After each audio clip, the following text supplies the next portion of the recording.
שלום חברים, כאן אורן, מהעולם של אורן, ואני נמצא היום עם איתן. שלום איתן. שלום. אנחנו פותחים היום חבילה של הסט היפני. איתן, תראה להם את החבילה מקרוב. בוא נראה להם מקרוב שיראו. ואנחנו יודעים שבסט הזה צריך לצאת לנו קלף נדיר. אני אעזור לך עם מספריים, ואז אתה רק תוציא את הקלפים. נבדוק רגע שאנחנו לא חותכים אותם, גוזרים אותם בטעות.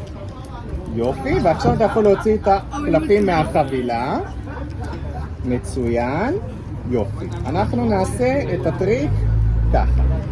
3 להתחלה, 1, 2, 3 קלפים להתחלה, אין לנו אנרגיה. ואיתן יראה את הקלפים שיכולים לצאת. אני אקרב ככה את המצלמה. ובוא נראה לאט לאט, קלף קלף.